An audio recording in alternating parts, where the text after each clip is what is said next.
Welcome to Macon Memories. I'm Lynda Wright at Randolph-Macon College. Today is February 5th, 2025, and today I'm here with Professor Michael Fischbach, Professor of History since 1992. So welcome, Professor Fischbach. Thank you. Great to be here with you. So to get started, why don't you tell us briefly where you're from, how you grew up, and your educational background? Okay. My parents were from Southern California, raised in Southern. One of them was born there, but they moved to Oregon, and I was actually born in Southern Oregon. But they moved the family back. Yeah.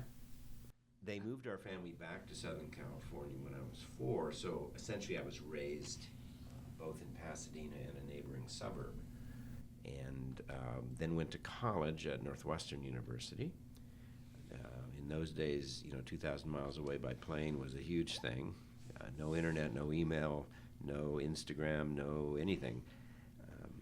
And thereafter, I worked for 4 years in Chicago. I stayed. I didn't go back home, and became interested in the Middle East during that period for various reasons, and then decided to go to graduate school at Georgetown University, where I secured a Master's of Arts in Arab Studies in 1986. Worked again for about a year and a half, and then decided to go back to Georgetown to the Department of History and received my doctorate in history with a focus on modern Middle East, a minor field of modern Europe, in 1992. And thereafter came straight here. Okay, great. Well, so you were at Georgetown, not too far up the road from Randolph-Macon. So how did you, tell us about, there was an opening in history, or how you came here? Who recruited you? That's interesting. The history department had a professor named Ralph Coury who left and went back to Connecticut, which is where he was from. And so this occurred, I'm told, somewhat late. I mean, it was in the spring of 92, and so the history department had a search for a 1-year visiting assistant professor's position to replace Professor Coury. Apparently, the then department chair, Bill Reinhardt, among other efforts, called Georgetown and ended up speaking with Professor Michael Hudson, who was a political scientist, and I knew him very well. He was at the Center for Contemporary Arab Studies, which was in charge of the master's program where I was, and I was still associated with the center. And he told me, he said, "Hey, there's this job opening for an historian." Well, I was literally weeks away from my doctoral defense, and so I applied, came down here, and they hired me. And what was funny is that they hired me as a visiting instructor because I didn't have my PhD, and I said, "I literally will get it in a week." And the human HR said, "Oh, no, just sign the contract, no problem, we'll change it." And so a week later, I got the PhD, got the paperwork, and I sent it to the department and to HR. They gave me a new contract and raised my salary. I think it was $1,500. So I knew the value of a PhD.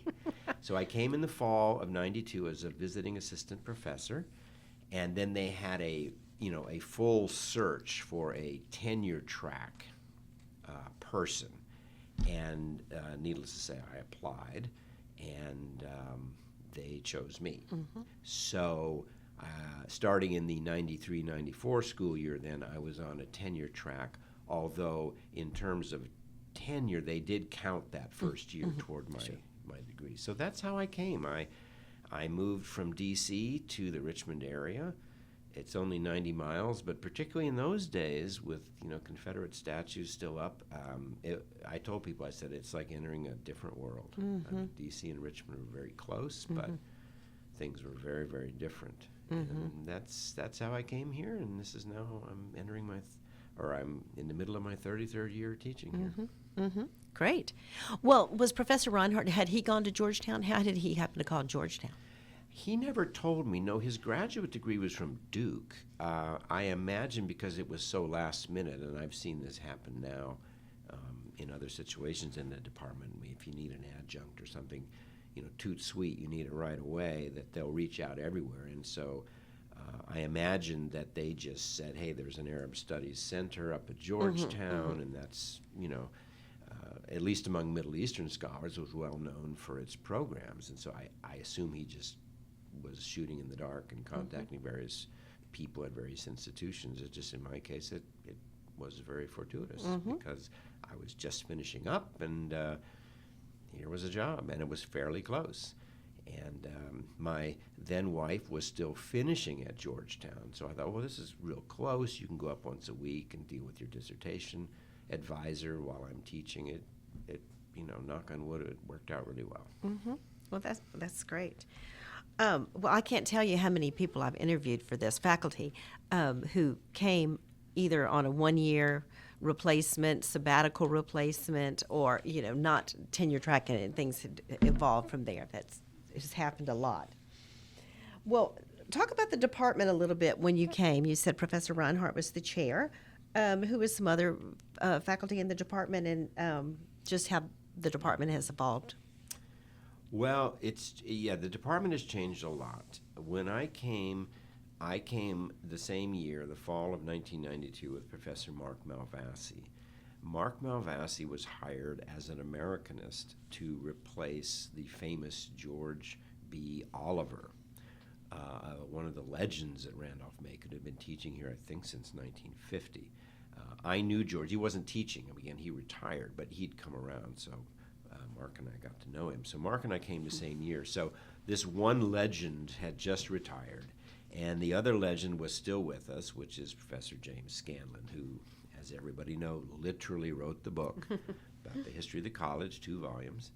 So we had 2 Americanists. Professor Reinhardt had been, so Scanlon came in 1968, and Professor Reinhardt, Bill Reinhardt, whose specialty was modern Europe, but also India. He came in 1967. So my point is that there were these eminence grises in the department. Oliver had left, but Reinhardt and Scanlon were still here, and they were had been here a long time. And the department, in the days when everybody wore ties, the students wore ties, the curriculum was different, people went to chapel and all that kind of stuff. And then there was Professor Malvasi and I, and it's actually an interesting, kind of sad story. There was a woman named Constance Mathers who, the day I showed up for the interview, told me that it was unlikely she was going to get tenure. And I'm this, wet behind the ears guy going, okay, thanks for telling me. And indeed she didn't. The reason I say that is that the department for many years was men. The professors in general were largely men. That wasn't unusual. But our department at times suffered, at least through the 90s, sometimes with a reputation of, if not outright misogyny, but sometimes that women didn't feel comfortable. And so that's why I say that when Constance Mathers left, who was a specialist in Latin America, we tried to get several people who were specialists in Latin America, and we had a series of searches in the 90s that never quite worked. And whether out of annoyance or not, the college never did authorize another search to find someone to do Latin America.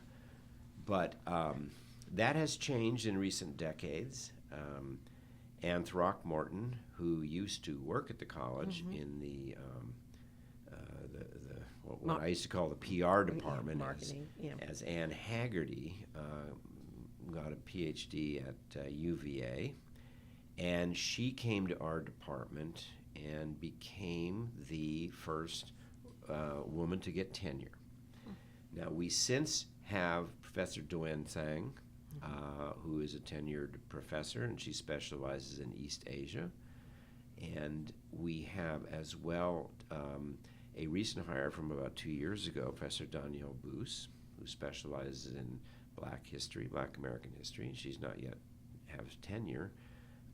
We have Professor Jill Horoho, who has always been a contingent faculty member. She's now presently has this position that was created a couple years ago called lecturer, which is a full-time employee, but it's a year-by-year contract. You're never going to get beyond a tenure track. My point is that demographically, the department has changed quite a bit. And pedagogically has changed quite a bit from the days when everybody simply lectured to, now we have everything from PowerPoint and films. Bill Reinhardt famously never used films, and literally had students write their papers in handwriting. He was averse to computers. And so the department demographically has changed a lot. Pedagogically has changed a lot. Regrettably, we never replaced a Latin Americanist. We do not have someone who studies the history of Africa. We do not any longer, after Professor Leslie Waters left in early 2019, we do not have someone who specializes in modern Europe. There are some yawning gaps, but we can get into this later. The current atmosphere at the college and even nationally when it comes to history and other humanities is such that those gaps will never be filled. We do what we do in the history department, but in terms of geographical spread, we are the poorer, now that I've been here over 32 years, whereas demographically and in terms of pedagogies and how we relate with students, I'd say we're much richer. So that's a sense of the history department. I'll add one other thing, and that is when Washington Franklin Hall, which is the oldest building on campus, the oldest brick building in Ashland, was reopened after it had been empty and slated for demolition for many, many years. When it was refurbished and reopened in 1987, the then president of the college, Liddell Payne, was himself an English professor, and he apparently offered the English department, which was then chaired by Dal Wooten, I'm told it was Wooten, do you want to move into this new building? New building. Right. Yes, renovate a new building. No, we're happy here. And then apparently turned to the history department, which was in these tiny, tiny offices in Fox Hall. And Professor Scanlon was the chair. And no, we don't want to move. And apparently Scanlon told me, we are moving. We are. And so the history department has been the first and only department to be ensconced in the building. Our offices are there. We typically teach only in that building unless there's some other reason to teach somewhere else. So we also are graced with these beautiful offices with 25-foot high ceilings and antique furniture. And so that's, besides always being in a department that got along, that was collegial, people weren't backstabbing, we all got along, we left each other alone. It was a very hands-off leadership style approach. Beyond that, and enjoying one another, we have this amazing facility in which we have our offices and teach. So that's a little bit about the history department. Well, it is a beautiful building, and it's nice that for a historic building, it's nice that the history department is there. I will just state for the record that George Oliver and James Scanlon were the first Macon Memories interview I did back in 2007. So listeners can listen to some more good old days of the history department from that interview. Well, so you touched on this a little bit just by talking about the evolution of the history department, but the curriculum of the college has changed quite a bit in your 33 years. And that obviously has touched the history department. So I wondered if you wanted to talk a bit about the evolution of the curriculum. Sure. When I came, the curriculum was fairly easy to navigate, which one cannot say recently. And at least as far back as the 1980s, every Randolph-Macon student had to take 2 100-level history courses. We started out, it was History 111 and History 112, which was, I think we called it either European civilization or something like that. So the first semester was however you wanted to start it, Middle Ages, Renaissance, up to, let's say, the French Revolution. In those days, 1789 was a big dividing point when people studied history of Europe. And then History 112 was modern Europe. And of course, by studying Europe, you were also by necessity studying other parts of the world. That changed later to History 100 and 101, which were topical courses. We in the history department could choose what we taught. But until, at least as far back as the 80s, unless one had AP credit and could place out, every student had to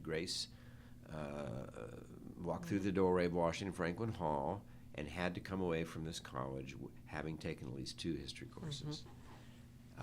The so-called old curriculum changed in the early 2000s. There was a newer curriculum which had things such as a first-year seminar. Experience, yeah. First-year experience, but there were still the 2 history courses. In 2019, the faculty came up with a new curriculum which, frankly speaking, cut the number of general education or co-curricular, however you want to call it, courses a student needs to take by 40%. And it's interesting to me that came, quote unquote, coincidentally at a time when the college was pushing some new credit-heavy majors like engineering and nursing. And I always found it more than coincidental that it seemed like people were whispering in the faculty's ears, hey, we have too many general education requirements, and some of these new programs like engineering and nursing, I'm told, have over 80 credits required. Now, by our accreditation agency, the Southern Association of Colleges and Schools, a major can only have, I think it's 42. But what they get around that by saying, well, 42 in whatever, engineering and nursing, but we have another 40 other courses in other departments, whatever, biology, mathematics that you need to take. So I found it troubling that there was almost halving 50% of the number of general education requirements, precisely at a time when these new majors were coming on. And anyway, the point is the 2 history course requirement went out the window. The new curriculum, one can graduate from here having taken no history courses. Now, you can take history as part of this new curriculum dating from 2019 to fulfill requirements, but you do not have to take 2 history courses. And I think that's a great loss. It wasn't a turf battle. We in history want to stay in the game. I just thought philosophically it was a big mistake for a liberal arts college of all kinds of institutions that a student can come away from here never having studied history at the collegiate level. I think we are poorer for it. I think our graduates suffer for it, suffer because of that. But yes, our place as a department in the curriculum has changed dramatically.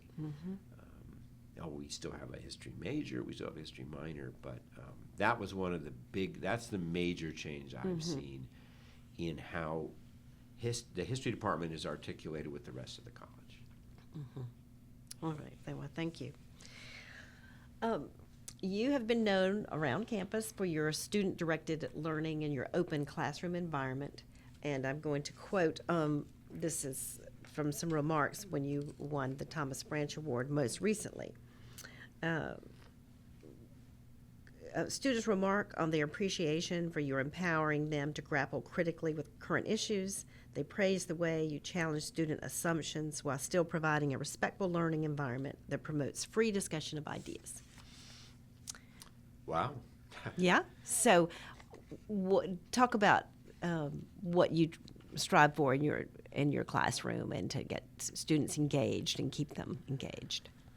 Well, I think, some of that, I think, stems from the material that I present in class.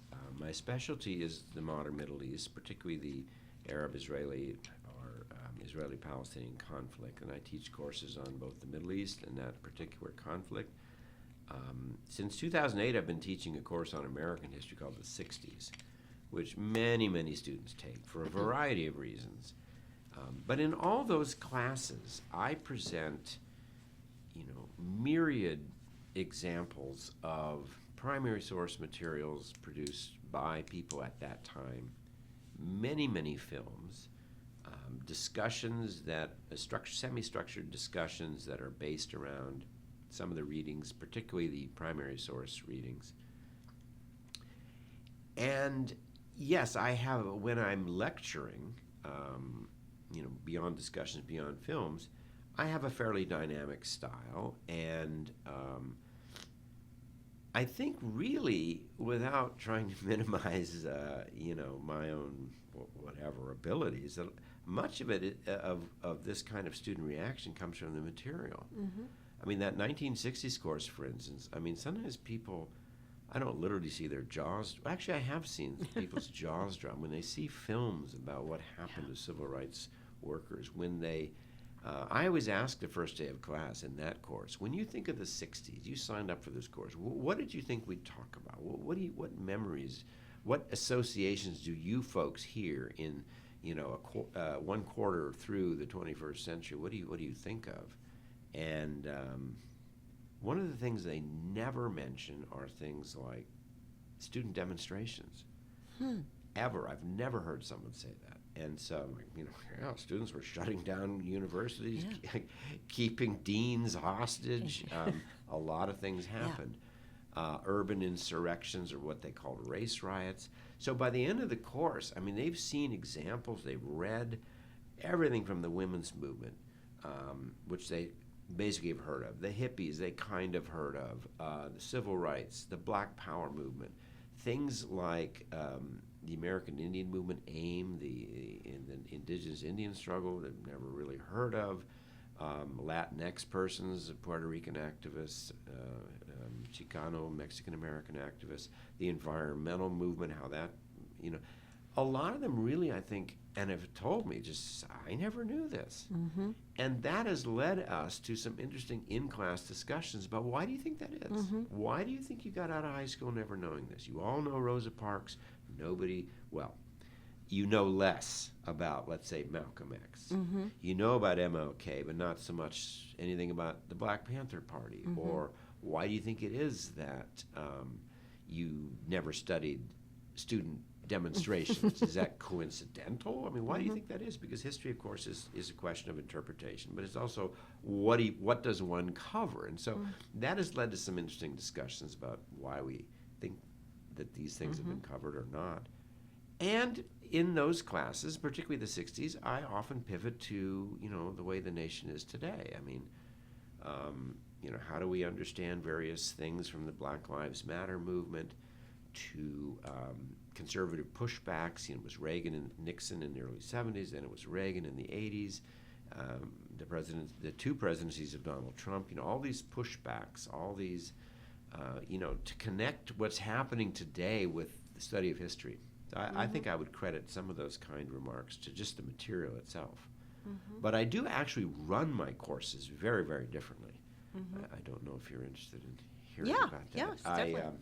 I tell them on the first day of class, I always say, and it's on the syllabus, I said, the course motto is the following. It was by a 19th century Italian, kind of a radical socialist anarchist named Carlo Pisacani, and he said, people will be educated.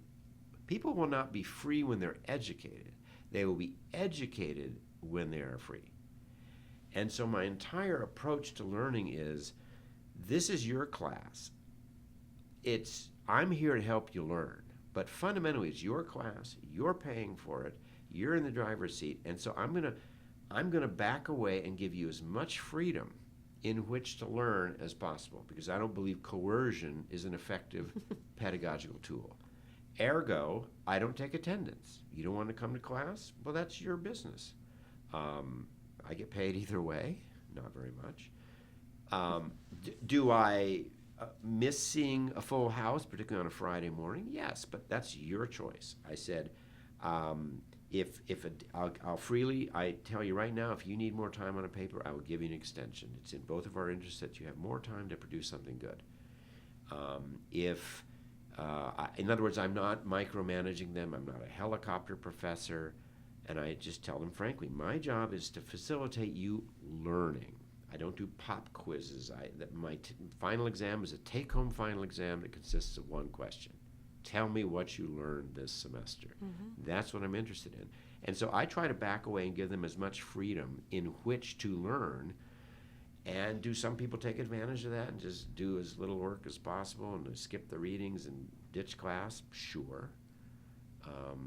But that's on them. If your idea of coming to college is not to do the work, not to attend class, okay, that's your deal.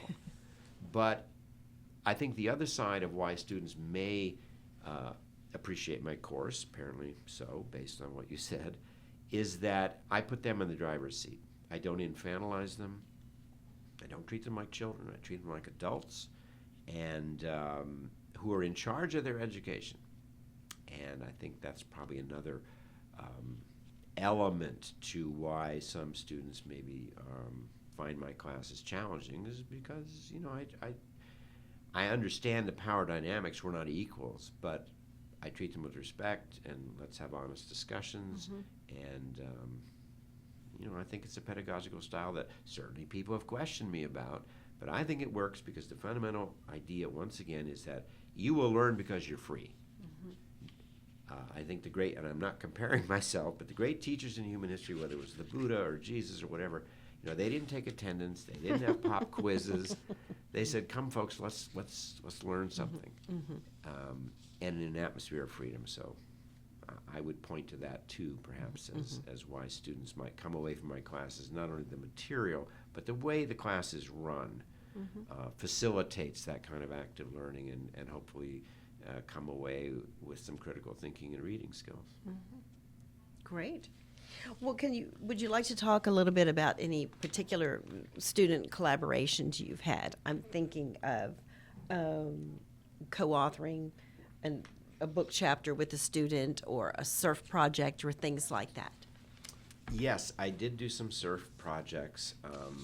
One of them I remember, it's probably been 20 years ago, we unearthed a U.S. State Department document up at the National Archives showing that the American government was aware, at least as early as 1964, that the government of Iraq had used chemical weapons against its Kurdish population, which of course became a big issue in the 80s, and certainly was one of the ostensible reasons why George W. Bush ordered the invasion of Iraq in 2003. Clutching your pearls, oh my God, they've used poison gas, which we've known about, the student and I found, as far back as at least as 1964.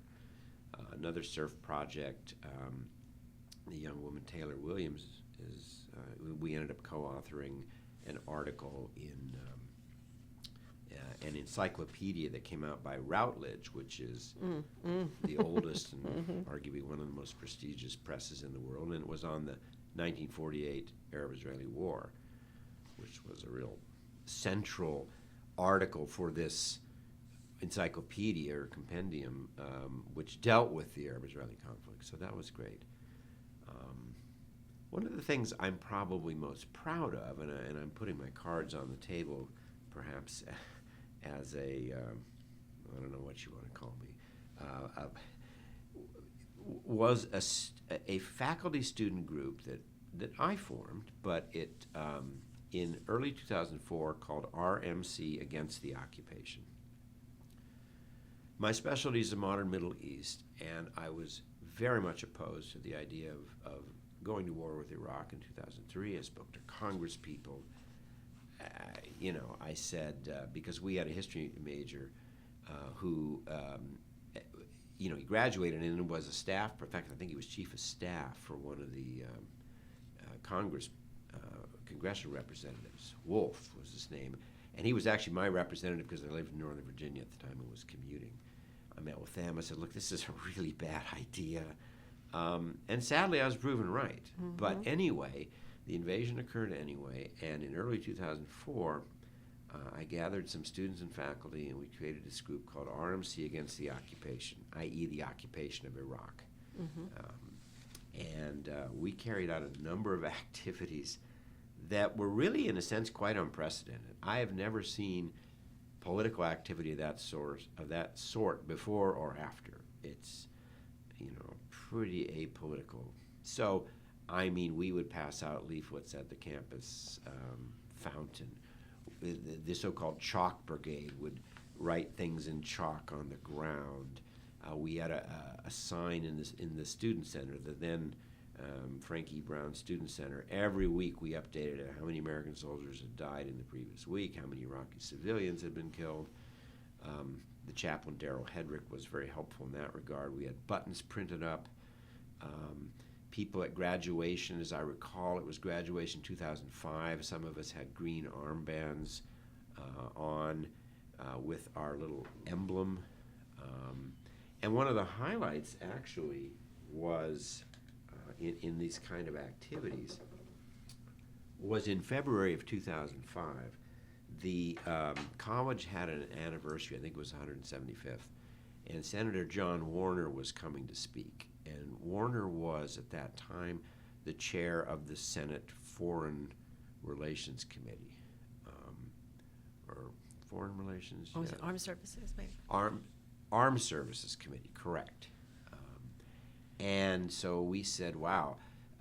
And there was talk about signs and this and that. Well, the college panicked. I'll never forget the dean at the time was a guy named Robert Holyer. And I received this phone call at home. Again, in those days, I was commuting 3 days a week from Northern Virginia. Dean Holyer needs to see you right away. I said, well, I'm not coming in till tomorrow. Can't we talk on the phone? So he called me up. He said, well, I'm hearing that this group's going to have some sort of demonstration. And I think he used the word dignity. The trustees, that's, it wasn't everybody else. The trustees deserve to have an event in dignity and peace and quiet. And I said, well, look, Rob, we called him Rob. I said, I'm not the leader of the group. We have no leader, which is true. We weren't an official student organization. We had no constitution. We paid no, we existed in cyberspace, basically, and that was deliberate. No one could shut us down if we don't exist. I said, I'm not their leader. There is no leader. And I'm thinking, so don't call me. But I said, all right, here's what we'll do. I'll talk, because I knew they were just going to hold some signs and this and that. And I said, here's what I'll do. I said, I'll talk to them and ask them to be dignified, which, again, they weren't going to be anyway. If you can talk to Senator Warner's people and arrange a meeting with some of the students in the group. Mm-hmm. Well, he said I think it was the term, eminently good idea. So, in fact, two of our students, and one of them was Melissa Hathaway, and the other woman, I can't remember her name, after Warner's talked to this gathering in the Brock Center gym, they went off in a corner, I think it was by one of the racquetball courts, and these two students had a powwow with Senator Warner to express their opposition to the ongoing occupation of Iraq. And they were really smart students. They took a ream of paper, 1,000 pages, and handed it to Warner and said, does this feel heavy to you? Because each page represents one dead American soldier. At that point, there were about 1,000 who had died. And it seems heavy to us. And there was back and forth. The PR department loved it. They were taking pictures. They had a nice, respectful back and forth. And ended up on the college's webpage. Of course, they didn't say at all what they were talking about. Students opposed to the war in Iraq, but our students meet with Senator Warner. The other thing that group, besides what I've already mentioned, did was when, by the time that 3,000 American soldiers had died, we made a mock cemetery, and we made little wooden crosses out of what I used to call as a kid popsicle sticks. 3,000, actually my children and I made them, and we planted them in the ground. There's this triangular piece of grass by the library, and we made a mock cemetery so that people could visually see what 3,000 means. And then we had one big, it was a crescent moon that we painted green to represent the thousands and thousands and thousands of Iraqis who had died. And we had a table with a book where people could flip through a loose leaf binder with the names of all Americans who had died. We put out a little press release, which the only people who bought was the local paper, but they did a very nice, respectful article. At one point, we raised money because we weren't against American soldiers. We raised money to send phone cards. In those days, you could get a phone card to call home because we found out these recovering wounded vets in Walter Reed Army Hospital didn't get free phone calls. They didn't even get socks and underwear, and so we collected some money. We did a number of things. So my involvement with student groups, and I've been involved with a number of them, that's the one that sticks to mind the most. Mm-hmm. Yes, it was political. Yes, we received a lot of pushback. I remember we were at the fountain once with signs, and some student with a mask ran up and threw a water balloon at us and missed. There were staff people who criticized me, but it showed students that they could express themselves in active and yet still dignified ways to raise awareness of issues outside the confines, these 100 acres. And like I said, I haven't seen anything like that before or since. Mm-hmm. And so to the degree that students themselves, as I said, could take seriously the great issues of the day and translate that into activity on campus is still one of the things I remember most fondly in terms of my involvement with student groups. Mm-hmm. Thank you for that. Well, that leads very nicely to the next quote from a colleague I wanted to mention, that one of your colleagues has referred to you as the conscience of the college, and that peace sign in your window in Wash Frank Hall was, this colleague said, a sign that it was Randolph-Macon would be a good, safe place for this person to come and work and be. So I did want you to talk. I was going to ask you to talk about your activism on campus, and you've mentioned, well, this was student-led group, but your support and support of that. So we've talked about that. Did you want to say anything else about your about student activism and your role there before we move on to how you've supported staff and faculty? Simply that I have had different.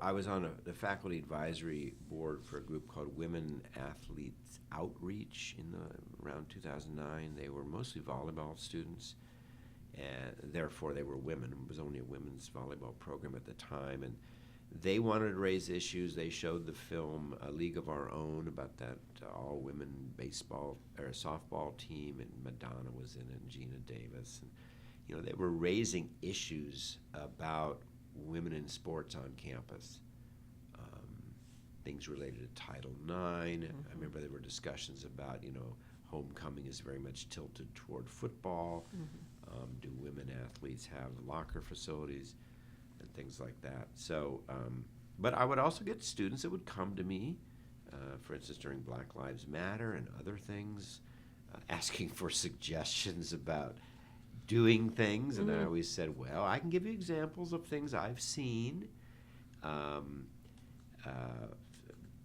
not encouraging. If you do something, don't blame it on me. I remember once saying that during the Black Lives Matter movement, how about you use chalk and make some body outlines on the bricks on the sidewalks and put a name, which they did. And there was some pushback graffiti and things like that. But I have had students over the years come to me and say, we're concerned about this or that, and what are some ideas? And I always say, look, it's up to you. Here are some ideas I've seen in my life, in history that people have done, students have done, to broadcast or protest or educate people about something. What you do with it is your business. But in each case, think through what it is you're trying to do. Mm-hmm. And your tactics stem then from your strategy, and be prepared for pushback. So I've kind of been a reference point at times for people who have heard some kind of reputation and come to me for ideas. And that's been encouraging. I've long said, look, you can be conservative, liberal, reactionary, radical, whatever you want. I just wish there were more students that were talking about the great issues of the day. Mm-hmm. The person I think who said that about my sign in the window is probably Professor Alphine Jefferson. I remember in, I think it was 2000 when the Black Lives Matter movement was going on, and there were disturbances in places like Baltimore, we held an all-campus forum in 2015 in April, where we asked the entire campus during the free period, please stop whatever you're doing, guys. This is a neighboring state, Maryland. Many of our students are from Baltimore. The National Guard's in the street. Things are going up in flames. It was after the Freddie Gray was killed. We as a community have to talk about this, and we did. We did something similar in, I think it was September of 2016, when something similar happened in Charlotte. We're like, guys, the campus, this is right next to us in North Carolina.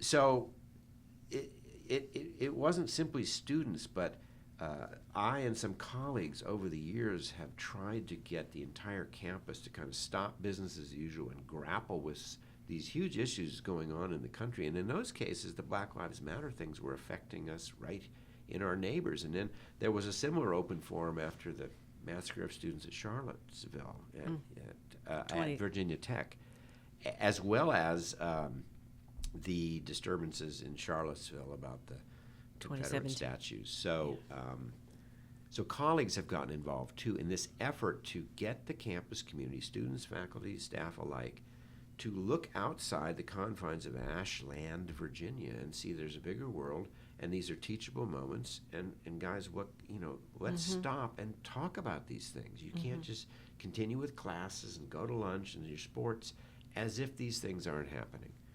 So I've certainly tried to do things like that with students, but also with faculty and staff. Yeah, I think anytime you're in a college campus, especially a residential campus, one as close-knit and small as we are, there is a tendency to have a cocoon type mentality and not look outward, because we're not, students are living on campus, their meals are provided, they don't have to navigate the outside world but so much. So I think that's probably what your colleague meant when he called you the conscience of the college, to help bring some of that awareness to our students, because there is a natural tendency, I think, to stay safe where we are. Yes, and we've always advertised ourselves, frankly. I think, in loco parentis crashed after the 60s, but it's back with a vengeance. We'll take care of your kids, and, everything, especially in recent years, is neat and clean and tidy. They literally started this program, whatever it was, 15 or so years ago, that students have to get a stamp or on their poster to put up a poster. And I always put up my own posters with when I used to put up posters, a little sign saying, we are professors, we don't need this stamp, we're not students, I don't have to go to the student engagement center and get a stamp. They insisted it wasn't to clamp down on free speech, but rather that they wanted to take down old posters because some high officials in the administration didn't want the campus looking untidy with old posters lying around. And I thought, but this is what excites me when I go to another school. I go to the bulletin boards. I like to see what students are up to. No, we have to have pretty flowers and everything has to be neat. The only kind of public place where people could put up flyers, whatever, political or advertising a movie on campus, was this cubicle in front of the library, and then they took that down about 20 years ago. Well, it was unsightly. And so there's nothing, literally no place on campus where people can come and put up stuff. So my point in all that is that I think that you're right about the cocoon mentality, but I've always been disappointed that forget the administration, but that faculty themselves are not pushing the envelope more and trying to get students to engage with, they're here to study so they can go out in the world, but the world is happening while we're here. And so where are the faculty members in prompting? Where are the events, whether it's a protest or just something else, a film, something that's trying to engage them? It's always surprised me how little of that there is, actually. Well, I think that bulletin board analogy or the bulletin board idea of it being a central location, social media has really taken that place. And I think that's where all of the push-out announcements, programming is all put on social media. But the problem with that is social media is so siloed, whereas the bulletin board was everybody, everywhere, put your posters, and so you would see all points of view. But I think with having everything pushed out on social media, people only see what they're interested in or already inclined to participate in. Yes, and there's the student newspaper is not printed anymore. I'm not It's even online. sure if there is one. There was one online. The last printed yearbook is, I think, Like what was it, seven, 2010? seven or eight, or maybe Yeah. 10. Yeah, but long People time said, ago. well, Yeah. people are in touch with their old classmates on.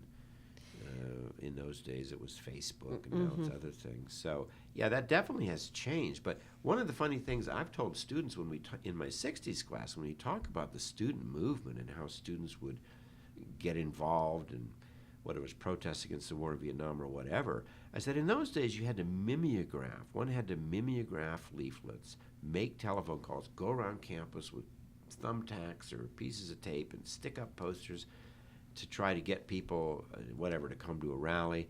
I said, do you realize, you students today, if one Instagram post, you could have the entire campus would know about something, and yet you guys feel so disempowered. There's no way you can organize anything. And I said, people in the 60s would have died to have that instant access.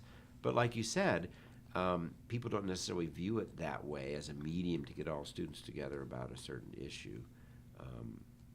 And then we could talk forever about the other impacts of social media on attention spans and things like that. Well, thank you for that.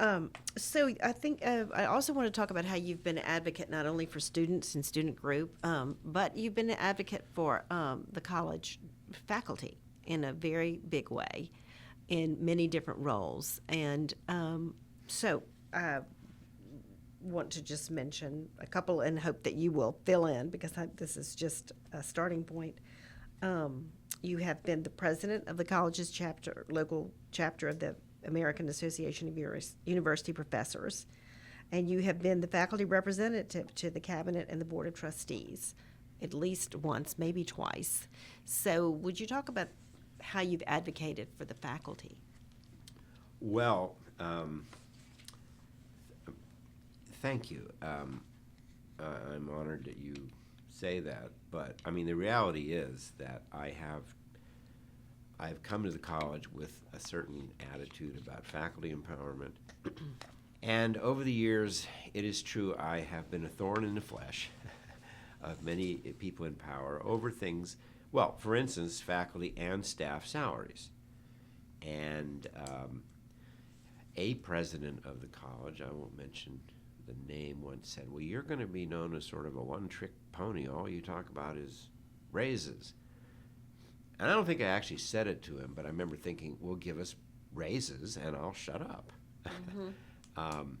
Faculty and staff raises. When I was the president of AAUP, I also, in 2008 and early 2009, I was also, as you said, the faculty representative to the cabinet and the president's cabinet.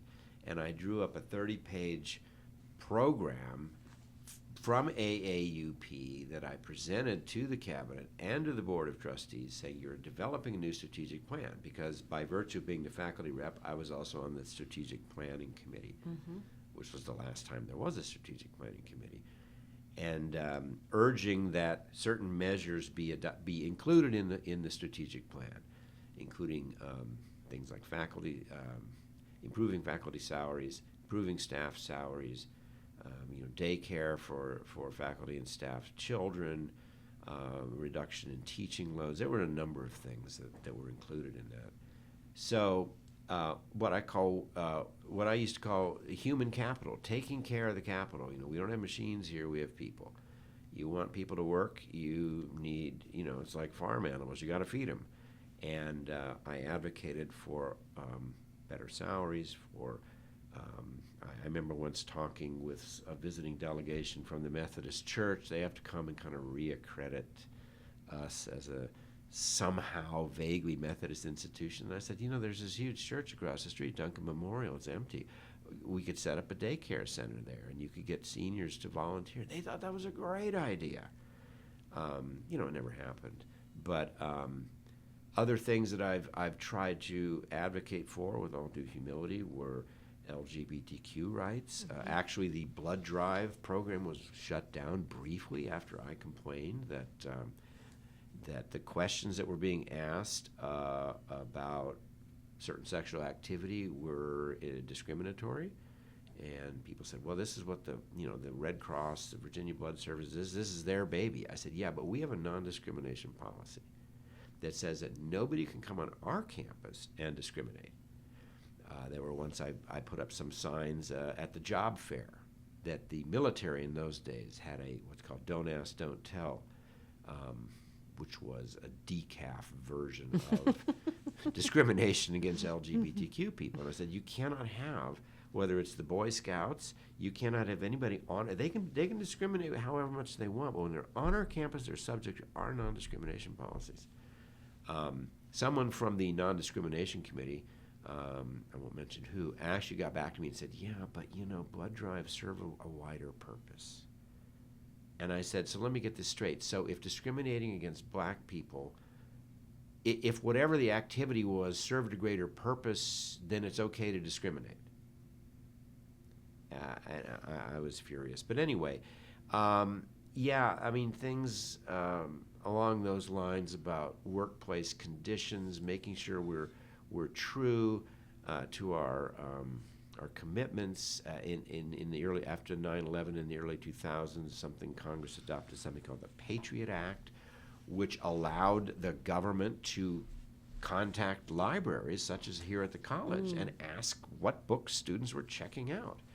And I made some comments at a faculty meeting, and we actually got the administration to agree that every year they would tell us, to the extent that they were allowed to under the law, to what extent people were the federal government was snooping around, asking for information about people's library. So I've done a number of things just to hold, feet to the fire of the rich and powerful and say, we're employees, we have certain rights, we have certain needs. Let's uphold our commitments to non-discrimination. Let's be as open and free as we can. And, that's just the kind of person I am. Mm-hmm. I mean, have those efforts succeeded? Not really. I once told somebody, I said, I feel like I'm Theodore Roosevelt charging up San Juan Hill, and I turn around and no one's following me, which makes me an easier target. More recently, we don't have to get into this, there was, in the fall of 2023, some amazing things that happened at this college, unprecedented involvement, interference, I would say. The Board of Trustees, the administration, and the affairs of the faculty, and I fought vociferously against these things, which are essentially designed, and it's happening, to cut academic programs and therefore to get rid of tenured faculty.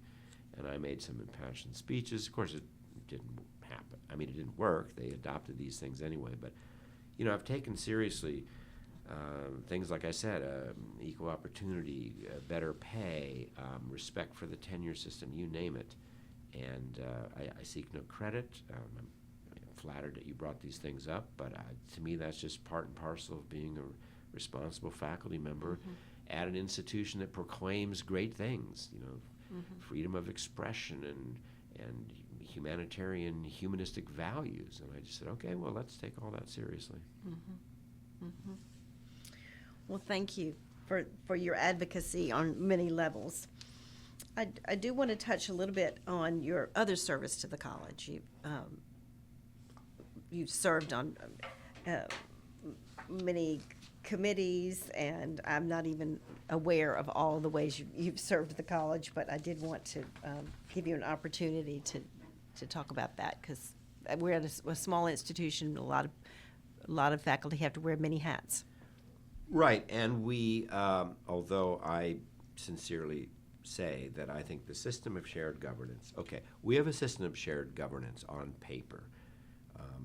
The faculty were very much alienated by the then President Luther Wright, and in the early 1970s, I believe it was 73, actually had a National Labor Relations Board supervised vote, a collective bargaining vote.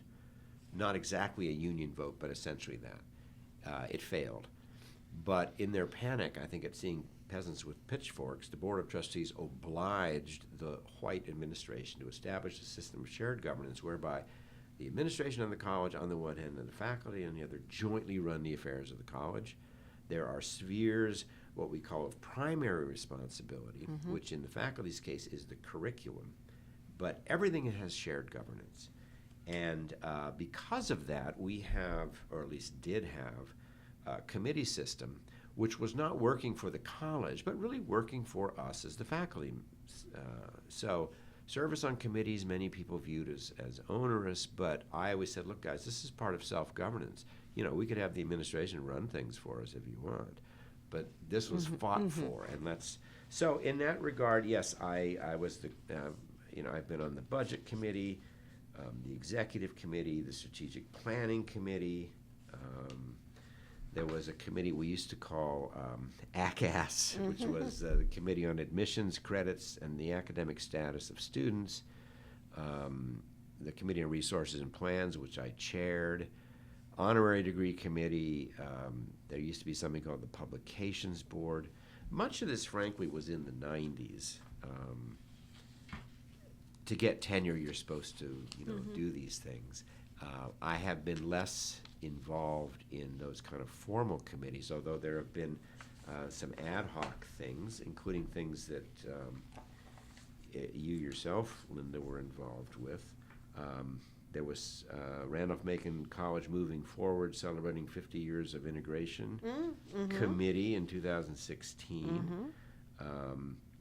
So I have done some other things, but much of the 2000s, my committee work consisted of working in, and in one instance, chairing search committees.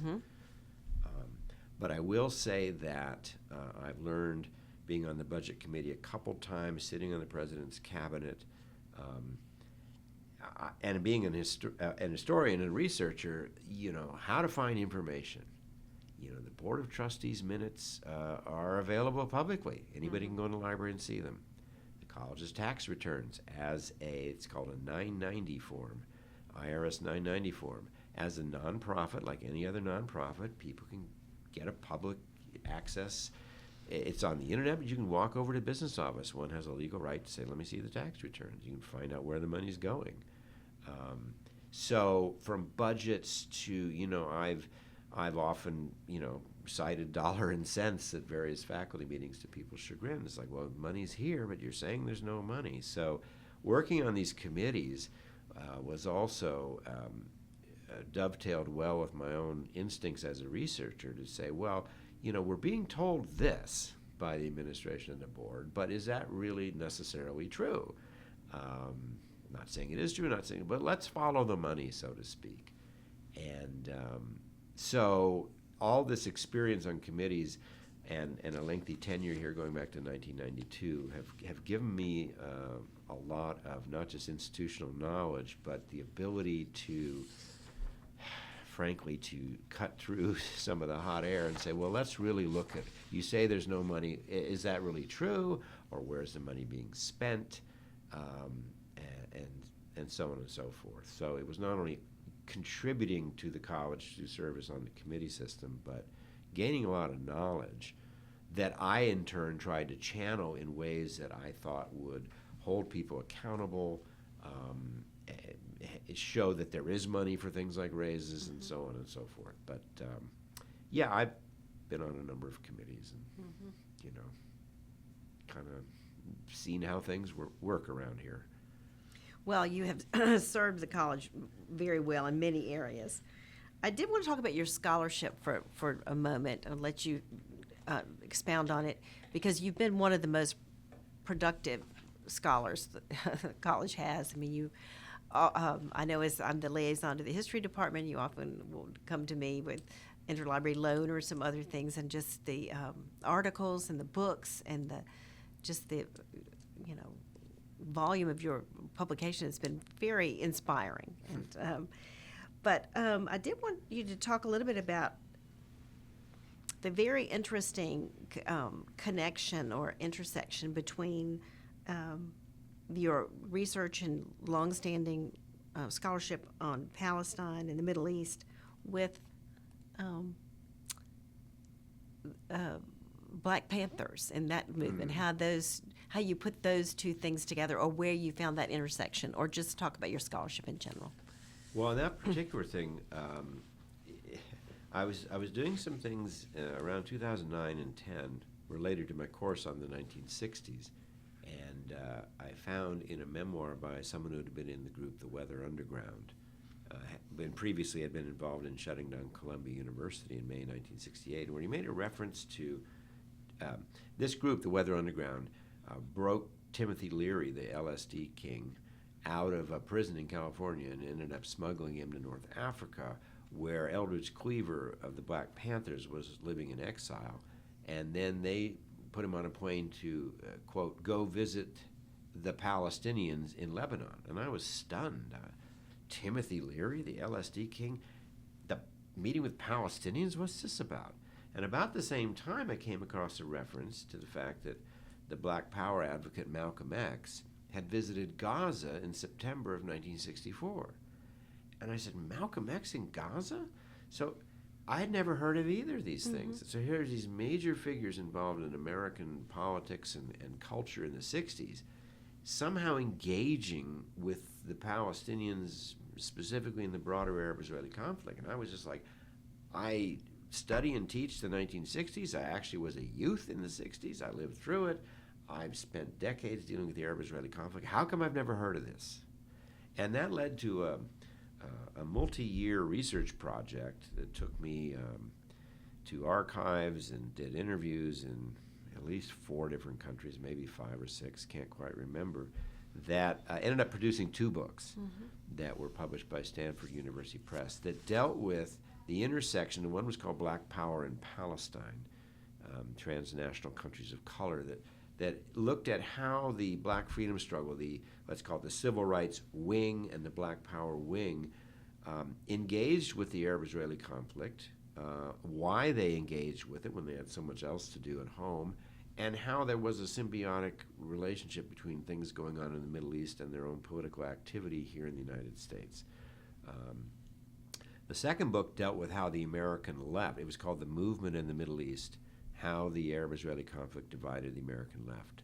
And that dealt with mostly white left-wing groups, from the New Left, the student movement, the anti-war movement, so-called old left political parties, the Communist Party, the Socialists, the Workers' World Party. I also talked about the women's movement and various, how left, progressive and left-wing Americans similarly were taking different types of stances on the Arab-Israeli conflict, just like the black freedom struggle. Some were siding with Israel, some with the Palestinians, why that was, and how it led to dissension in their ranks. And those books have, well, humbly speaking, sold very well. I mean, if an academic book sells 600 copies, you know it's a big deal. Last time I checked, I think Black Power in Palestine had sold over 5,000 copies. So it's, by academic standards, it's a runaway bestseller. But yeah, that was I think the most interesting research and publishing experience I've had. I mean, I just completed my 7th monograph, which will come out with Columbia University Press. That's the 3rd one I've published with Columbia. But none of them have quite excited me as a researcher and received such a reception as this really heretofore not really discussed history of the 60s, where black and white American activists were taking stances on the Arab-Israeli conflict for various reasons, how the conflict affected their own political activity and their identity at home. And you're right, I pestered the library constantly for interlibrary loans of microfilms and books and primary sources, and thanked library staff, even by name, in those books, because it really it brought me over here to the library a great deal, and the ease with which one could obtain things was just amazing. But you know, I came out of Georgetown. My dissertation advisor said, "Look, we don't really encourage library dissertations here, right? As historians, we want you out in the field, doing field research. In my case, go to the Middle East, right?" And I also came away with a clear awareness that, with all due humility, that those of us graduating from Georgetown were researching and publishing on a global level.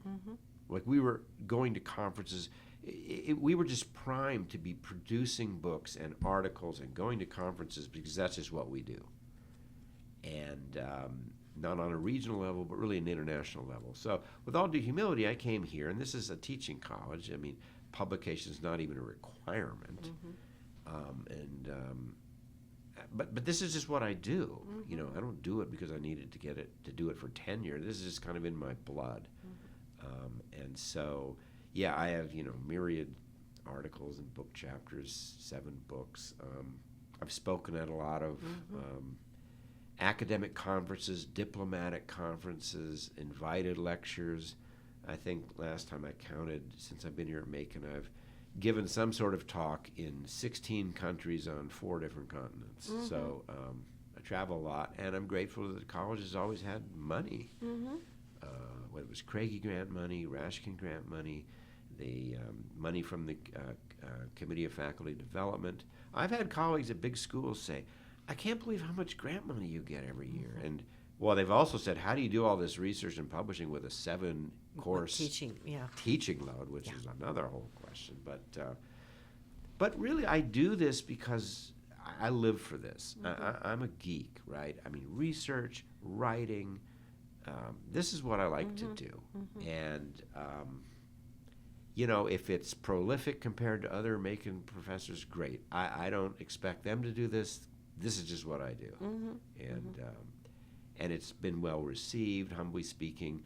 There are a couple of my books that are, the book in that field, the gold standard. Admittedly, very rarefied audiences, but and that's been gratifying. But first and foremost, this is what I like to do. Well, that certainly shows. That certainly comes through. Well, I will say, you say it's a rarefied field. That's true. However, like the division of the what you said, the American left, the Arab-Israeli conflict divided the American left. That was front and center in the news this past spring, when university presidents were losing their jobs because people were divided about the Arab-Israeli conflict and their position on it. And it is, we speak in February of 2025 it is really front and center, and people are divided and on that, on both, the right and I don't know if the right's divided, but the American left is certainly divided on that issue. It's funny you say that. Last spring, when all these student encampments were appearing, starting, I believe, the first one at Columbia, where you did graduate work, and I've spoken there and published with Columbia University Press. I was teaching last spring both my 60s course, which of course has an entire unit on student political activity, and my Israeli-Palestinian conflict course. And for years, the latter, I have a whole unit where we have readings and films about how the Israeli-Palestinian conflict plays out on American campuses. And so in real time, I was actually showing them videos. I go, guys, what we're studying here is actually happening now. Are you following this? And in my 60s course, the specific issue of Israel and Gaza was not so important in that class, but I said, guys, we're studying student activism, students taking over buildings. The exact building, Hamilton Hall at Columbia, May 68, has just been taken over by, Palestine solidarity activists. I said, are you watching? I mean, this stuff we're studying is happening right now. So last spring was a wild time, let's say, to be teaching both those courses with all those things happening. Now, this spring semester, which as we speak begins next week, I will be also teaching the 60s and the Israeli-Palestinian conflict course once again. Now, things have calmed down on college campuses, but there's been a real chill, I will say. New student speech rules, many professors and students who are supportive of Palestinian rights and issues, who've opposed the war in Gaza, have seen their freedom of expression greatly curtailed. But putting that aside, it was one of those mind-bending experiences to be teaching these things, particularly the Israeli-Palestinian conflict course, which had an entire unit dedicated for. I mean, for years I've had this. How do Jewish students, pro-Israeli students, pro-Palestinian students, professors, blah blah blah? How do they?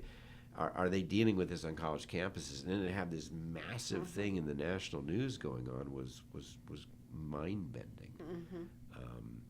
Including seeing one of the kindest, gentlest guys I ever knew as a grad student at Georgetown, a guy named Steve Tamari, Palestinian American, beaten up by the police at Washington University, just what he was filming one of these encampments, and sent to the hospital.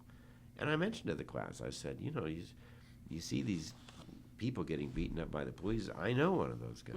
I went to grad school, and he was the kindest, gentlest guy who certainly didn't deserve to get his ribs broken. But yeah, it was interesting to be studying and teaching a field where you just open the newspaper, or in this case the internet news, and there it is, and this is what we're talking about in class. I hope the students connected with that sense, as I talked about earlier in our conversation here, about the big world out there and how it affects right here at Randolph-Macon. Last spring was a wild time to be teaching those two courses with what was going on. Well, I wish you all the best in teaching those two courses this spring, because we just don't know. But I do want to just state for the record that you have received the Thomas Branch Award for Excellence in Teaching 3 times, in 1995, 2018, and this past year in 2024. And you've also been awarded grants by the MacArthur Foundation and the United States Institute of Peace, among many other grants and awards. But I wanted to state those. Well, thank you. The MacArthur Foundation was not the famous genius grant. No one gave me $1 million to do what I want with. But they gave the money to an institution that was helping me with my research. Yeah. And in turn, I reviewed some grant proposals for the MacArthur Foundation. So, I've reviewed grant proposals, from you name it. I can't remember them all now. I think it was the National Geographic Society, National Endowments for Humanities, and American Council of Learning Societies. I've been on committees that decide grants, and haven't received grants from them, but I've helped pass out the money. So, Well, it works both ways then. Right. Well, I wanted to just end with a few open-ended questions, sort of big picture. What do you see as the watershed of events in the life of the college since 1992?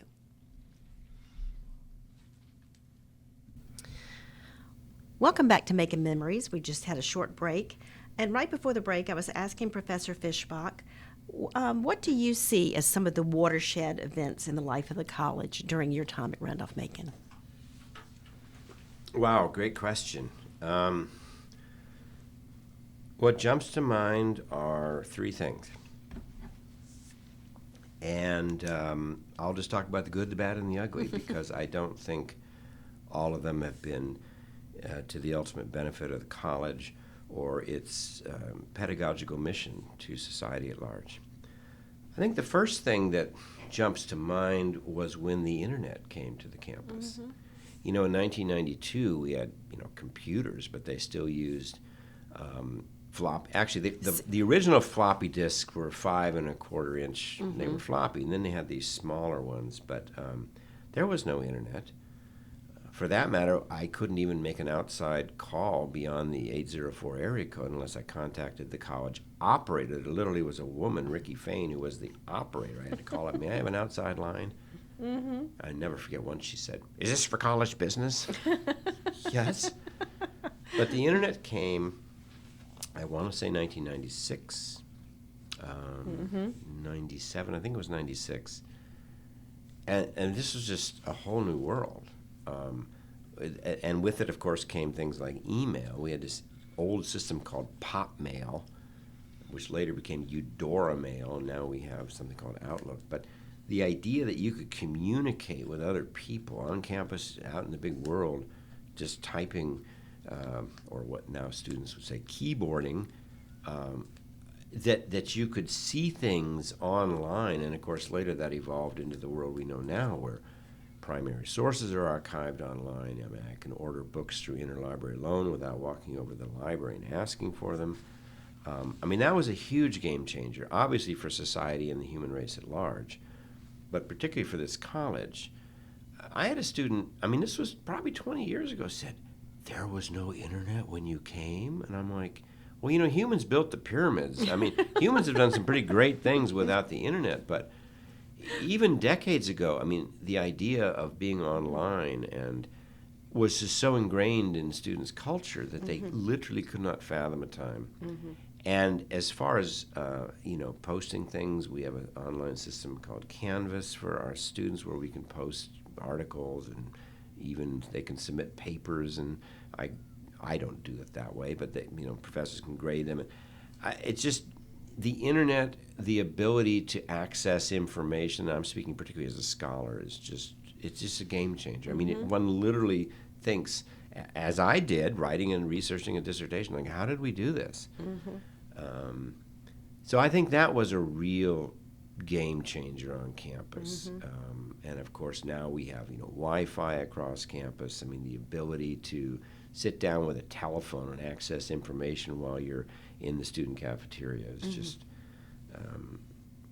I think the second thing, and I'm actually very sad and distressed about this, but you asked an honest question, I'll give you an honest answer, has been the change I've seen from this being a liberal arts college to one where I have seen members of the Board of Trustees in written documents literally say, we need to stop using liberal arts. The term that this person used was nomenclature. That we literally do not even advertise ourselves as a liberal arts college. I referenced earlier some changes in the curriculum. I remember when I was on the president's cabinet, President Lindgren, handing out a document to everybody saying, showing only 5% of graduating seniors from high school say they want to go to a liberal arts school.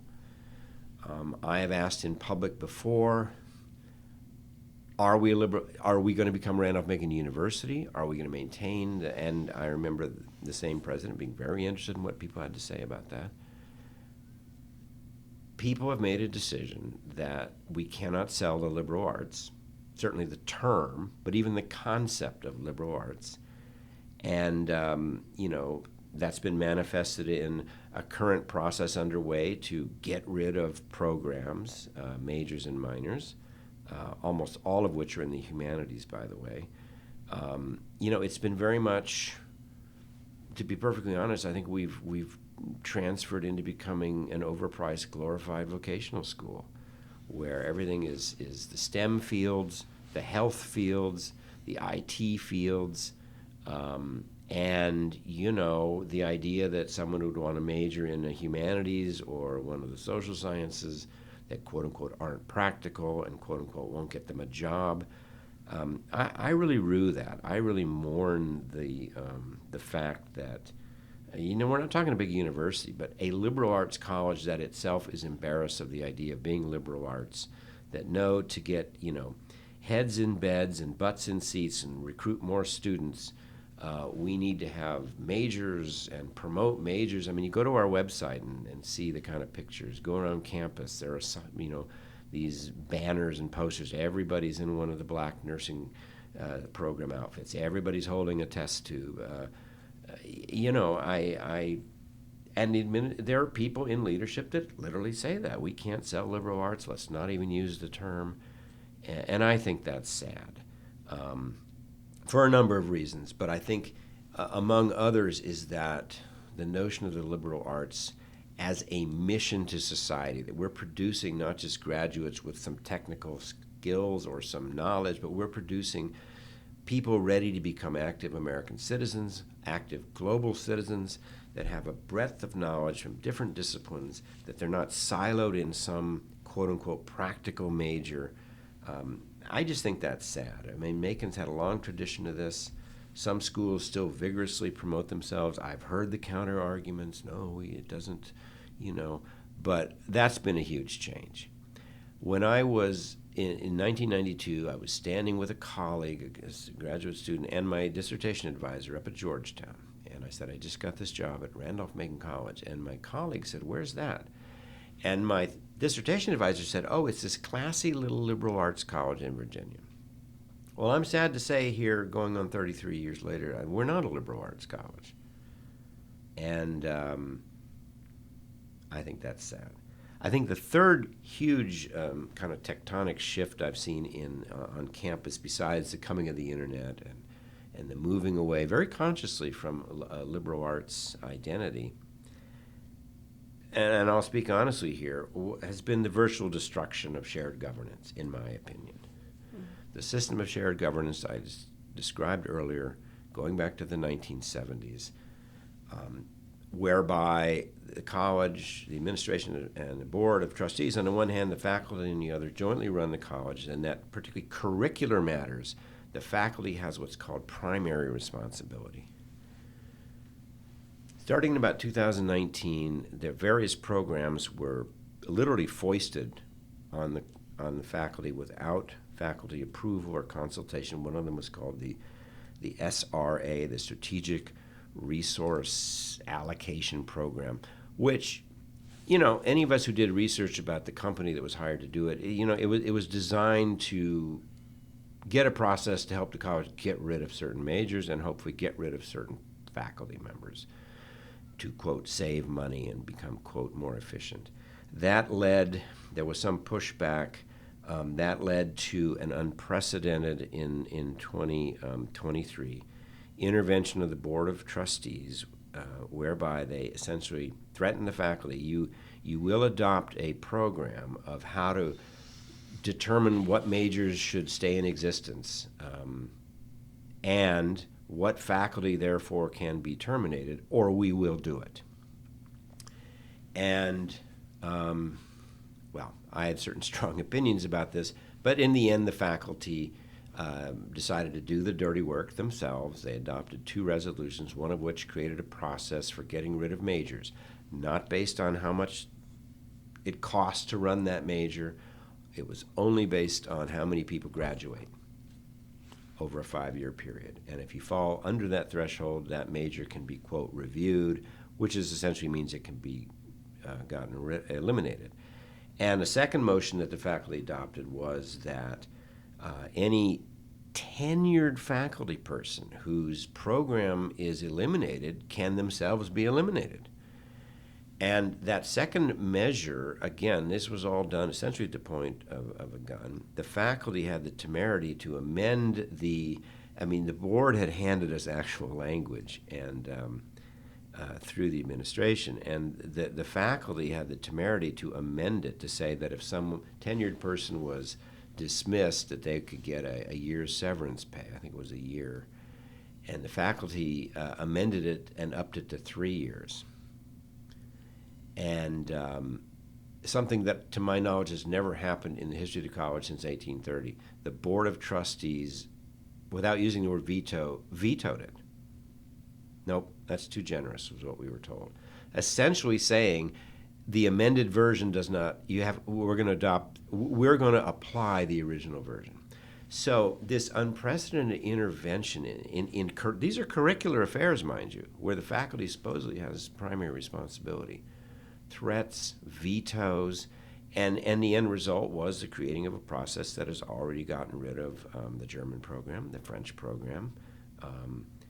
I thought amounted to the destruction of shared governance. That really I viewed it as a fiction that the faculty, through its committee systems, through the faculty meeting, we don't have a faculty senate, we're not that big, that we determine things on our own about the curriculum, and the faculty who teach them was essentially just destroyed, steamrolled over us.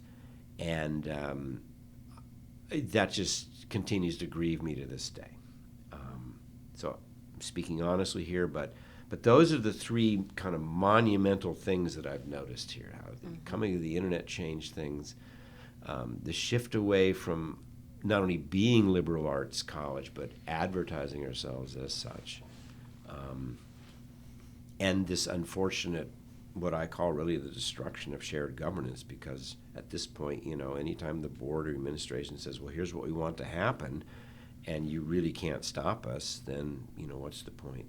So, some good things, some things that I wish had not happened in my tenure here, but you asked an honest question. I think those three things are what jump to mind the most. One other thing I could add as a distant also ran. When I first came here, the faculty meetings were held at night, on Tuesday night. And if they lasted from 7 o'clock to 10, they lasted till 10. They were open-ended.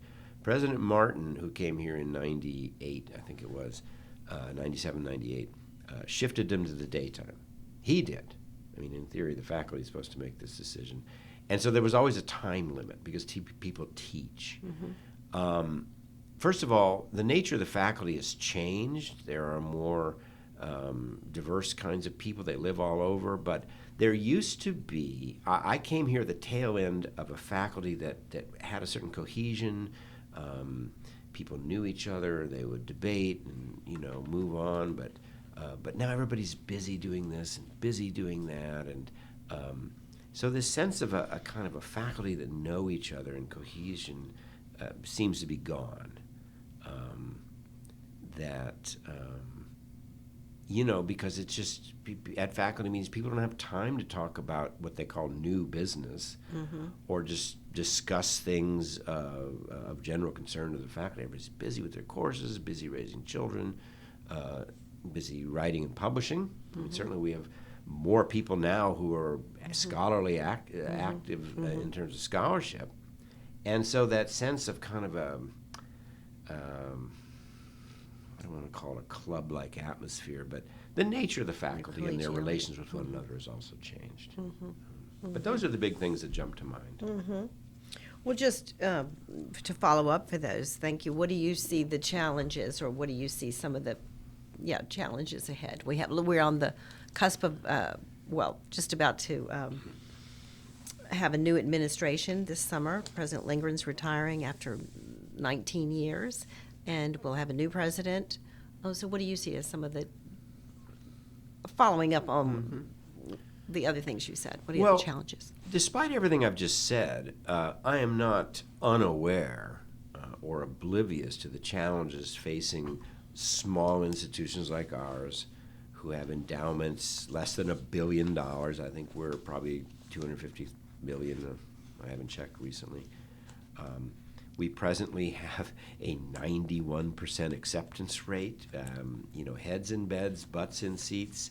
We need students, and I want the lights to be on. I want to get paid. I want enough students here, but there are all sorts of issues with students' preparedness or lack thereof in general in society, let alone when you have a policy where, because of our desperate need to get students here and get their dollars, we are accepting virtually anybody. So certainly this idea of financial viability, and again, people who are talking about shifting away from liberal arts have talked about that. Well, we have to recruit students, and nobody wants to come. Nursing, we have 60 people majoring in it. How many people major in French? I am aware of this and what they talk about, the demographic cliff that they're projecting. There will be fewer college-age students in the next decade or two, and well, what does that mean? And particularly for small schools, they can't just sit around and be bankrolled by the big endowment and be super selective, like the Ivies. Well, we'll take 10%. Even though the college has gone about addressing this challenge in ways that I think were wrong and even frankly immoral to its faculty, there is a challenge on how to keep the doors open, keep the lights on, recruit enough students, and yet we're throwing our discount rate is, I don't know what, in the 60%. Every dollar we get, we give back 60-some cents in financial aid. The cost of tuition keeps rising, but the amount of financial aid we're throwing at them is rising faster. So the college does face some viability challenges. And yet, as an historian, the college has faced, the Civil War, the Great Depression, world wars. I'm not looking at the world through rose-colored glasses, but I mean, in the 70s, the college was virtually bankrupt and in serious threat of having its accreditation withdrawn. The college has weathered things. I do believe in flexibility, adaptability, but I do wish the college would cleave to some of its core values, and frankly, I wish the college would define those. I mean, since I've been here, we're on our 4th official logo. I mean, this sort of change with the wind, what's the flavor of the day, that just suggests a lack of real sense of identity and what our purpose is. What do we exist? Are we existing just to exist? So I think as the college navigates the future about financial sustainability and things like that, it would do well to really define, well, why are our doors still open? What do we exist for? Is it just to exist so alums can say our school still is around? Or do we have a clear pedagogical, dare I say, civilizational mission that is guiding us? This is why we exist, and we'll make choices based on that, but not just whatever the flavor of the day is. So I see that as a challenge. A second challenge is, students are coming out of high school with skill sets that are just abysmal. And I don't want to sound like one of those old fogies that everything was better in the good old days. But, there was a famous article in the New York Times about 2 months ago, in late 2024, that is, where a professor of English at Columbia asked his students, how many of you read an entire book, and was astounded to find how many had not. And I told friends, I said, in 5th grade, I read a book that was 201 pages. I remember it clearly because the teacher said, pick a little book. These are scholastic books. Yeah. Pick a book that's around 200 pages and write a book report. And mine was 201. So I went up to the teacher and joked. I said, well, I'm just over that threshold. So I'm thinking, okay, here's a 5th grader who's read a 201-page book at a 5th grade level, to be sure. And we have students who can't in good faith say they've read an entire book. Or if they've had, it might be a Harry Potter novel, but not a nonfiction book. So I personally have pared down. I mean, what I used to have is a 15-page semester-long research papers. Now, typically, I ask for 12. Writing skills. So I don't want to sound, again, like one of these old timers is better, but things have really changed. Part of it is this national No Child Left Behind Act here in Virginia. It's called the SOL, Standards of Learning, standardized tests. And, so teachers feel they don't have time to have students write. I mean, I had a graduating senior tell me in this past semester, she wrote me and said, as a senior psychology major, this was the first time I've had a semester-long research project where I wrote it up as a paper. And I thought, putting aside your major psychology, in all your other classes, you've never had a research project for which you had to write a paper? I've had students groan, and when I had an 8-page paper based on comparing the arguments in 2 books, I've never written anything 8 pages in my life. So I think another challenge going forward is for us as a school, and we have something called Yellow Jacket Success Strategy, which is now a 1-credit course. Frankly, it's remediation. Now, I know you teach that, Lynda. You can challenge me and give me pushback, but frankly, it's remediation. I mean, bring them up to speed for college-level work. Lest they flunk out and we lose their tuition dollars. But well, I will challenge you on that. Okay. I don't think it's remediation. I think the Yellow Jacket success strategy is to spread out over the course of the fall semester some of the information that was given during orientation week, and through the students were given so much that if we spread it out over the semester when they needed it, it would stick better. For instance, they go to the majors fair few weeks in. They go to an activities fair. They go to the Edge. So they're introduced to various resources on campus or opportunities that when they previously heard all of that in the 4 days before orientation, none of that was going to stick. And then we help them with registration for the spring semester, how to read the degree audit, how to understand the curriculum, which is not as you mentioned, it's a bit complicated. So it's just spread out, but I don't think it's remediation in the sense that I think of remediation where in a subject area students aren't up to snuff. Now that may be true, but YJSS doesn't address any of that. Fair enough. I mean, the counterpoint, and again, I mean, I went to college starting in 1976, so it's, different times. But this in loco parentis helicopter approach, we're going to, and I know you've taught this, so this is no criticism of you or even of YJSS in general, but this idea that college-wide, that's why I teach my courses so differently. You're an adult, you're responsible, is that I see this infantilization of our students and, literally walking them step by step, how to do this, how to do that, how to do this. I had a student this past semester, I emailed the person on the Friday of finals week, hey, I haven't received your paper yet. And the person emailed back, well, I was thinking of turning it in next week or maybe after we came back from the holiday break. And I said, no, the semester's ending today at 5 o'clock. You can't just on your own decide to turn something in. And I'm thinking, where was this person's advisor? How did you get out of high school thinking that you can just tailor-make all your due dates? So my point is simply that, when I went to college a gazillion years ago, there was no orientation. You showed up on campus, you figured out as an adult how to use the library, how to register.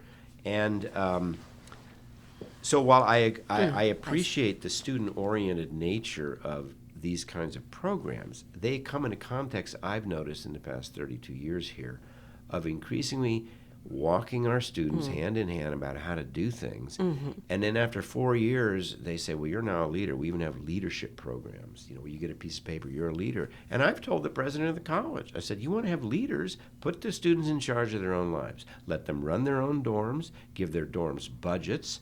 I said, I guarantee you that, they won't be trashing their own dorms if they're going to have to pay out of their own budgets to fix furniture. You want to put people, produce leaders, give them control of their lives, treat them like adults. So, but putting all that aside, there is a nationwide problem with students entering college when they're really not ready to. And that has been a huge cultural change. I think there are many factors we can point to. But I do think the college is going to have to wrestle with that because I've talked to many colleagues who are just astounded at what the students just can't do or can't even conceive of doing because they just weren't getting this in high school. And so I think that will be another challenge for the college going forward is, how can we expect people to do college-level work when they're not prepared? Well, right. That's well, I want to thank you for coming to Macon Memories and for sharing your reflections and insights and memories from 33 years so far. Right now, yeah. So far, and we look forward to having you for many more years. And I just want to let you have the last word. Are there any other memories or stories or anything you would like to share? Well, on a lighter level, Washington Franklin Hall is the oldest building on campus. It's the oldest brick building in Ashland, and there are many ghost stories at Randolph-Macon College, and many of them involve that building. And I've become the institutional memory about all the ghost stories. I tell my students every Halloween about the various ghost stories and the things that go on in the building, and that's just been enjoyable to me. But it's any institution has these stories that only the old-timers seem to know about. But that has been a very pleasant part of the college experience for me, is being kind of the ongoing connection between the supernatural past, I guess, and the present. And it always engages students and makes them think of the building and the college in a different way. So that's a pleasant memory of mine, is learning about these things, experiencing one or two odd things myself. But again, as an historian, it just makes me feel a greater connection to the building. I remember when I was first here, just going up in the morning. I'm typically the first one here, last one out, and that's still kind of true today. I still lock the doors. I have a great reverence for the building. I don't think the college always takes care of the building, and I've pushed to do that, but I've kind of institutionalized myself as the guardian of Washington Franklin Hall, and I take that seriously. It's a very special building, and that's just where I work. That building has been an integral part of my experience here, and a very positive one. And just tromping up and down the stairs every day is a pleasure. I enjoy, I enjoy the immediate atmosphere where I work. It's a great old building. Well, that's great, and it's tromping up and down the steps where many, many, many generations of students and faculty have gone up and down those same steps before for generations. The officially was the history department, but basically it was me, organized the 150th anniversary of the building's erection in 1872, and a local brewery created a special beer called the 150. And we had tours, and got the senators and the governor to write letters about the building. And, so that was nice. And we had it during homecoming weekend, so people could visit the building. And, it's a special building. Yeah. Well, that's a very good memory and a good place to end. Michael Fischbach, thank you so much for coming to Making Memories. My pleasure, Lynda. Thanks for having me.